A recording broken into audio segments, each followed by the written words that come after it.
I grew up in a big, religious family with 9 kids, and I was the second oldest. Our house was always buzzing, but not with the kind of chaos you might expect. It was organized chaos, run by my parents' strict schedule and their focus on their church ministry.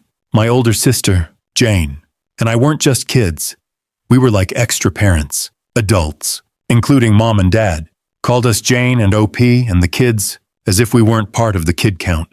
That label stuck with me, a quiet reminder I wasn't like my younger siblings. We were homeschooled, so the house was our world.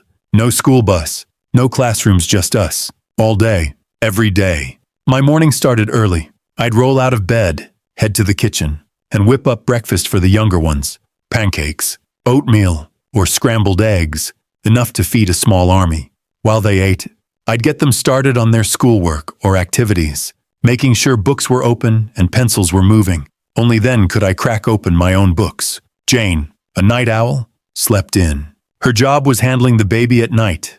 There was always a baby. Chores were endless. Jane and I split the big ones. She'd tackle the kitchen or laundry, and I'd do the same, swapping every week. Laundry was a beast with 9 kids, piles of clothes that never seemed to shrink. I also handled the guy stuff, mowing the lawn, hauling trash, fixing things when they broke. As my younger brothers got older, I'd pass some tasks to them, but I was still the one who had to make sure it got done. If the yard wasn't mowed right, Mom would look at me, not them. By 16, I was driving, and that meant more responsibility. I'd load the van with siblings and shuttle them to play dates, doctor's appointments, or church events. I lost count of how many times I sat in waiting rooms or parked outside a friend's house, making sure everyone got where they needed to be. At night, I'd tuck the little ones into bed, telling them stories I made up on the spot. Tales of pirates or talking animals. They'd giggle and beg for more, and I'd keep going until their eyes closed. To me, this was just life. But looking back, I was more like a second dad than a brother. One brother, JJ, leaned on me the most. He and Mom clashed constantly, so when he was 14, he pretty much moved into my apartment. I didn't mind. It felt normal. When he was 17, he got in a car wreck, nothing serious, but scary enough. He didn't call Dad. He called me. I drove out at midnight, handled the tow truck, and calmed him down. That's when it hit me. I was the one they turned to, not our parents. Mom and Dad were always busy with their ministry counseling couples, leading church groups, or planning outreach. They'd say, "Jane and OP, you're helping God's work by helping the kids." I believed it, but it meant dropping everything when they needed me. Once, I was studying for a math test when Mom called, saying I had to drive a sibling to a dentist an hour away because she was meeting with a church member. I went, that was my childhood duty first. Me second. Jane and I got some freedom as teens. If chores were done, we could hang out with friends. No cell phones back then. So we'd just tell Mom and Dad we were going out and be back by morning. They didn't care much, as long as the house kept running. Looking back, I see how strange it was. I wasn't a kid living a kid's life. I was a kid running a household, raising my siblings, and keeping things together while my parents focused on their mission. It shaped me, but it left scars I didn't notice until much later. As I moved into my 20s, the weight of raising my siblings lingered, but life started to shift. At 25, I met Anne, and everything changed. She was warm, funny, and had a knack for making people feel at home. We clicked instantly, like we'd known each other forever. Less than a year later, we were married, standing in a small church with my siblings cheering louder than anyone. It was the first time I felt like I was building something of my own, not just carrying someone else's load. Anne and I settled into a cozy house, and over the next 15 years, we had 2 kids, a boy and a girl, who filled our days with laughter and chaos. Anne was a natural mom, but she was also a magnet for my younger siblings. Our house became the hangout spot, always buzzing with their voices. Anne would whip up huge batches of spaghetti or brownies, and they'd crowd around the kitchen table, swapping stories. They started calling her Mama Anne, a nickname that stuck because she gave them the kind of care they craved. I'd watch her joke with JJ or braid my little sister's hair, and my heart would swell. This was my family, the one I chose, but not everyone was happy about it. My mom and Jane didn't take to Anne at first. Mom would make sharp comments, like, "You're spending too much time with her." as if Anne was stealing me. Jane was colder, barely talking to Anne at family dinners. I didn't get it then, but I see it now. They thought Anne was pulling me away from my role as the family's second dad. They weren't wrong. With Annie, I started focusing on us, on our life. Instead of jumping every time mom or dad called, it felt good. Like I was finally allowed to be more than a caretaker. Dad was different at first. He liked Annie, charmed by her cooking and how she welcomed my siblings. He'd even joke with her about her famous apple pie. But as the years passed, his warmth faded. I'd catch him giving me looks when I skipped a family errand to stay home with Anne and the kids. Once, he pulled me aside and said, "You've got responsibilities to your brothers and sisters." You know, I brushed it off. But it stung. I was building my own family. But to them, I was shirking my duty. Anne and I tried to keep the peace. We'd invite mom and dad over, hoping they'd see how happy we were. But mom would nitpick. Our house was too messy, or Anne wasn't strict enough with the kids. Jane softened over time, especially after she got married herself. But mom never warmed up. It was like she saw Anne as the reason I wasn't at her beck and call anymore. I'd lie awake at night, wondering why they couldn't just be happy for me. Anne would squeeze my hand and say, "We've got each other, and that's enough." She was right. But I still wished things were different. Our house stayed open to my siblings, and they loved coming over. JJ would crash on our couch, talking about his latest job or girlfriend. My younger sisters would play with our kids, turning the backyard into a playground. Anne made it a safe space, a place where they could just be themselves. But every time I said no to running an errand for mom or dad, I felt their disapproval grow. They didn't say it outright, but I could sense it, their resentment, that I'd chosen Anne and our kids over their endless needs. It was a quiet tension, building slowly, and I didn't fully understand it until much later. While building my life with Anne brought joy, it also sparked tension with my parents. They didn't see me as a man starting his own family.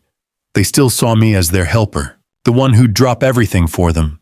As I pulled back to focus on Anne and our kids, their frustration grew, and I started to feel the weight of their expectations clashing with my choices. It started with small comments. A few years after I married Anne, Dad called me about my younger brother, who'd mouthed off to Mom. His voice was sharp. "You better get your brother and change his attitude. It's not okay how he treated your mom, and you're going to make him apologize." I was stunned. I was 30, with a wife and a kid, but he still thought I was responsible for disciplining my siblings. I told him it wasn't my job, but he just huffed and hung up. That call stuck with me, a reminder that they expected me to stay in my old role. Things got worse as Anne and I set clearer limits. About 5 years ago, we sat down with Mom and Dad and laid it out. We weren't going to raise or discipline their kids anymore. Our home was open.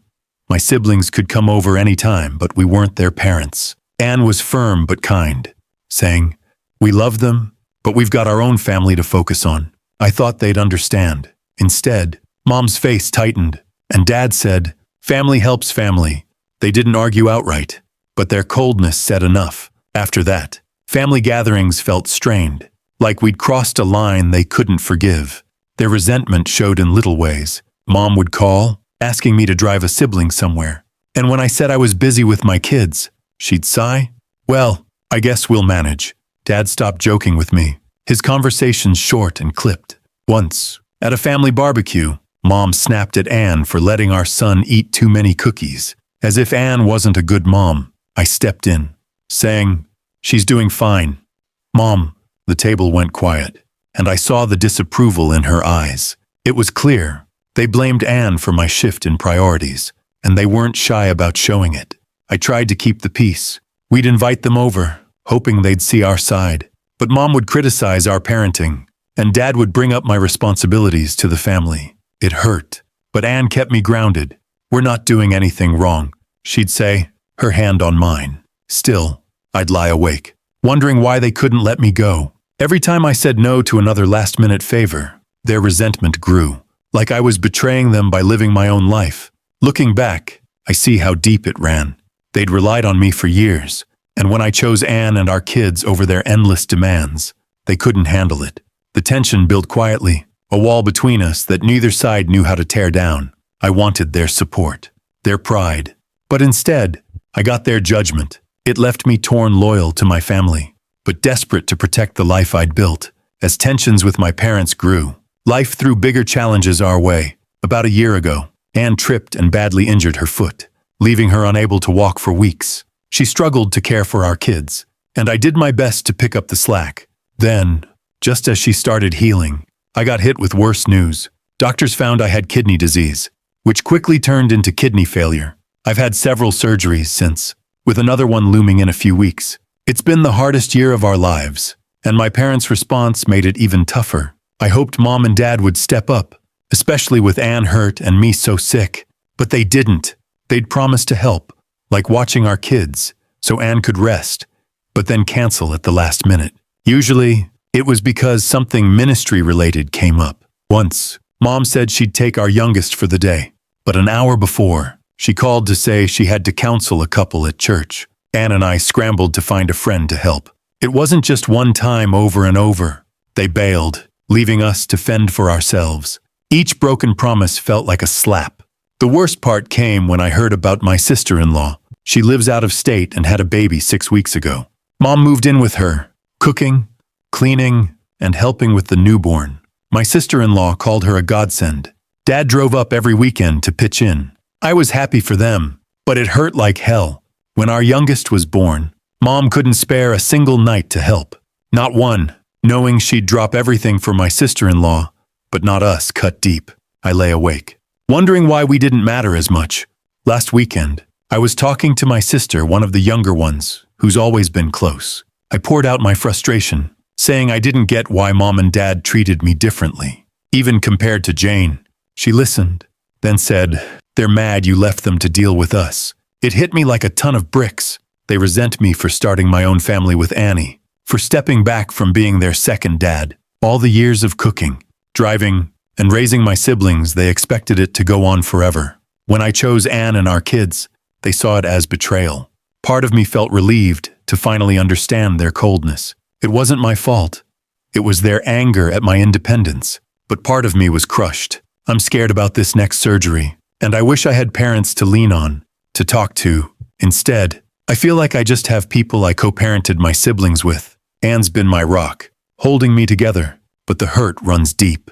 I always thought family would be there when life got rough. Now I see mine wasn't built that way. Realizing my parents' resentment left me reeling, and I needed to talk it out. 2 nights ago, I sat down with Anne after the kids were in bed. We were on the couch, the house quiet for once, and I spilled everything. How my sister's words made it click, that Mom and Dad were mad I'd built my own life. Anne nodded, her eyes soft but not surprised. "I've seen it for years," she said. "Your mom's been cold to me since we got engaged, like I stole you." She reminded me of little moments I'd brushed off. Mom's tight-lipped smile at our wedding, her snide remarks at family picnics about how busy I was with my own kids. It stung to hear, but it made sense. Anne's always been sharper at spotting these things. I spent the next day turning over old memories. There was the time Mom ignored Anne's invite to our son's first birthday, saying she had a church meeting, or the Christmas when Dad barely spoke to me because I couldn't drive my brother to a job interview. Those moments felt small then, but now they line up like pieces of a puzzle. My parents didn't just expect me to keep helping. They felt entitled to it.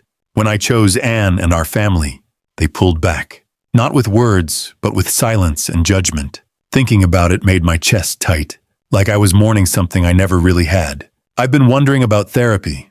With my kidney issues and this family mess, I'm carrying too much. Anne found a therapist who works with people dealing with family stress, and I'm thinking of calling her. I keep hearing the word parentification in my head, something I read online about kids forced to act like parents. That was me, cooking for my siblings, tucking them in, being their rock. I want to unpack that, figure out how it's shaped me, especially now with surgery looming. It's scary to think about digging into all this, but it feels necessary. Yesterday, I called Mom, hoping to clear the air. I wasn't ready to confront her fully, but I needed to say something. I mentioned how hurt I was, that she helped my sister-in-law, but not us. Her voice got sharp. "We're doing God's work. And you've got Anne," she said. Like that settled it. She turned it around, saying I was too focused on my own problems. I hung up feeling worse angry, but also guilty. Like maybe I was asking too much. Anne hugged me and said, "You're not wrong to want their support." Her words helped, but I'm still torn. Part of me wants to lay it all out, tell them how their resentment has hurt me. Part of me just wants to let it go. With my surgery less than 2 weeks away, I'm trying to focus on that. The doctors say it's a big step, maybe the last one for a while if it goes well. I'm scared, not just about the procedure, but about facing it without parents I can lean on. Anne's my anchor, and my siblings have been great, offering to help with the kids. But the hole where mom and dad should be aches. I don't know if I'll confront them before the surgery. Right now, I just need to get through it, one day at a time. After wrestling with my parents' resentment, I went into my surgery with a heavy heart, but a clear focus. It's been 3 weeks since the procedure, and I'm grateful to say it went better than expected. The doctors replaced a damaged kidney, and though recovery's tough pain, fatigue, and a pile of meds, Anne's been by my side, making sure I rest and eat. My siblings have stepped up too, taking turns watching our kids and dropping off meals. Their support's been a lifeline, reminding me I've got family who show up when it counts. Last week, my siblings got together at our house, and it turned into more than just a check-in. Over pizza and soda, they opened up about mom and dad. My younger sister, the one who sparked my realization, said she's fed up with their excuses. JJ admitted he's felt ignored too, especially since he moved out. Even my quieter brothers chimed in, sharing how mom and dad always put their ministry first. It was raw, hearing them echo my hurt. We agreed to hold a family meeting with our parents soon, to lay out how their neglects affected us all. It felt good to know I wasn't alone, but it also made me sad. None of us should have to beg for their attention. I started therapy a week after surgery, and it's been a game changer. My therapist, a kind woman who gets family dynamics, introduced me to parentification for real. She explained how being a kid forced to act like a parent can leave scars, feeling like you're never enough, always on duty. We talked about my childhood, how I'd cook for my siblings or calm JJ after a fight with mom. It's heavy, realizing how much I carried, but it's helping me understand why I feel so torn about my parents. Therapy's giving me tools to process the stress, especially with my health still shaky. Surprisingly, Jane reached out a few days ago. We haven't been close since she sided with mom against Anne years back. She called, her voice soft, and apologized for how she treated me growing up. I was just a kid too, trying to survive, she said. She admitted she was jealous of my life with Annie, how I seemed to break free while she stayed tied to our parents' world. We talked for an hour, reminiscing about the crazy things we did to keep the house running. It wasn't a full fix, but it felt like a start. I'm cautious, but I'd like to rebuild something with her, to keep my recovery on track. Anne and I tightened our boundaries with mom and dad. After that tense call with mom, I knew their drama was too much. We told them not to visit unless we invite them, and no more offering help they won't follow through on. Mom tried to argue, saying we were shutting them out, but I held firm. We need calm right now, I said. They've stayed away, which hurts, but also feels like a relief. My focus is on healing, physically and emotionally, and I can't do that with their chaos in the mix. My siblings back us up, and that's enough for now. With therapy and family support helping me through recovery, I've reached a new chapter 2 years later. My kidney transplant from 3 weeks ago has held strong, and my health's the best it's been since this all started. There were rough patches. A virus last year sent me back to the hospital, and for a while, my body fought the new kidney. But treatments worked, and now I'm stable, managing meds and checkups. Anne's been my rock, keeping me on track, and I'm finally feeling like I'm getting my life back. My parents, meanwhile, have made some changes, but I'm still cautious. After we set those tight boundaries, they started showing up more. Not big gestures, but small ones. They've come to a few of our kids' events, like my daughter's soccer game or my son's school play. Dad even brought balloons once, which made the kids grin.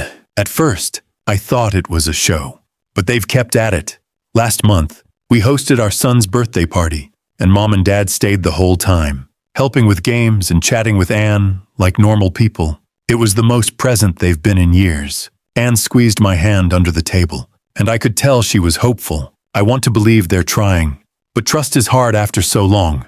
I keep my guard up, ready for them to flake again. Jane and I have grown closer, which I never expected. After her call before my surgery, we started talking more. sharing memories of our chaotic childhood. Last summer, her family visited, and we spent hours laughing about the time we burned a batch of cookies trying to feed the kids. She's been in therapy too, and we've bonded over what we now know was parentification. We were just kids, doing our best, she said, tears in her eyes. I apologized for resenting her back then, and she did the same. Now we text weekly, and our kids love playing together. We're planning a trip to see her this summer, and it feels like a gift to have my sister back. That birthday party showed me how far we've come, but also how much has changed in me. Mom and Dad's efforts are nice, but I don't rely on them anymore. I've built my own support system, Anne, my siblings, and a few close friends who've been there through every hospital stay. One friend, Mike, always brings over burgers when I'm feeling low, and those nights of laughing with him and Anne mean more than any grand gesture from my parents. I read a book years ago, Ender's Game, and I related to Ender, always fighting alone with no backup. That's how I felt growing up. Now, I've got my team, and I'm okay without Mom and Dad's approval. Looking back, I see my growth. I've accepted my parents' limitations. They love us in their way, but their ministry and their vision of family always came first. I don't owe them my life anymore. Anne and I focus on our kids, making sure they feel seen and loved, not like little adults. My siblings and I stay tight, and we're all navigating our own paths with our parents. I'm grateful for where I am healthy, surrounded by people who show up, and free from the weight of being someone else's parent. It's not perfect, but it's mine,